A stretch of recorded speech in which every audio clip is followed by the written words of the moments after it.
తన సొంత నియోజకవర్గంలో పర్యటించనున్నారు.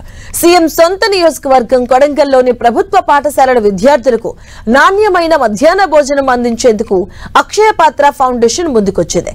కొడంగల్ శివారులోని ఎన్కేపల్లిలో నిర్మించి తలపెట్టినటువంటి గ్రీన్ ఫీల్డ్ కిచెన్ కు ఇవాళ సీఎం రేవంత్ భూమి పూజ చేయబోతున్నారు. వివిధ అభివృద్ధి కార్యక్రమాలకు శంకుస్థాపనలు, ప్రారంభోత్సవాలు, సంక్షేమ పథకాలు ప్రారంభిస్తారు సీఎం రేవంత్. ఇవాళ మధ్యాహ్నం 2:30 గంటలకు కొడంగల్ కు సీఎం రేవంత్ రాబోతున్నారు. ముందుగా ఎన్కపల్లి రోడ్డులో ఉన్న వేదిక వద్ద అక్షయ పాత్ర ఫౌండేషన్ వారి మధ్యాహ్న భోజన గ్రీన్ ఫీల్డ్ కిచెన్ కు భూమి పూజ చేస్తారు. అనంతరం బహిరంగ సభలో ప్రసంగిస్తారు. దుద్యాల మండలం హకీంపేటలో టీజీఐఐసీ ఆధ్వర్యంలో ఏర్పాటు చేస్తున్న ఇండస్ట్రియల్ కారిడార్ ఎడ్యుకేషనల్ హబ్ ను సీఎం రేవంత్ పరిశీలించనున్నారు.